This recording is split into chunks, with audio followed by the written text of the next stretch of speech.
So today we are at the launch of the updated Renault Kiger. So what have they changed on this vehicle? Well, up front, we've got a newly designed front end, which means we've got a new bonnet, we've got new LED lighting technology, depending on the spec that you get, and we've also got a new front bumper.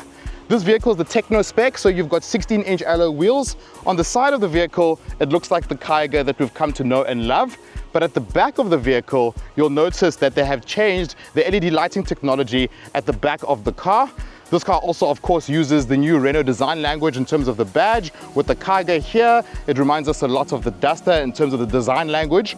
Also, we've also got a newly designed rear bumper. And in terms of boot space, you have got 405 liters, which is not bad. So road trips and all that, you'll be sorted from that perspective. If we jump into the back seats,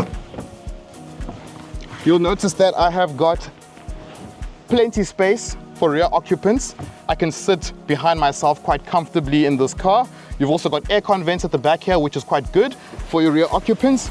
We also need to remember that this is an entry-level vehicle, so we can't expect super fancy stuff.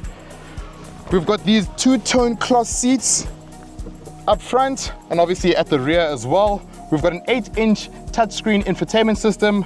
We've got a semi-digital instrument cluster. We've also got push to start, but I think that is also depending on the spec. This is the manual, and in my opinion, the manual is the one that you want to go for, especially when you're dealing with small capacity, normally aspirated engines. But let's go for a drive, and I can tell you a bit more about how this car drives. But overall, look and feel wise, looks good. So we've spent the morning driving the new, normally aspirated Renault Kiger. And I must say, even though this car produces 52 kilowatts and 96 Newton meters, yes, you have to rev it in order to get all the power out. But when you're driving in the city, when you're stuck in traffic, or when you're dealing with kids and dogs in the back here, you're not going to really worry that much about the power figures.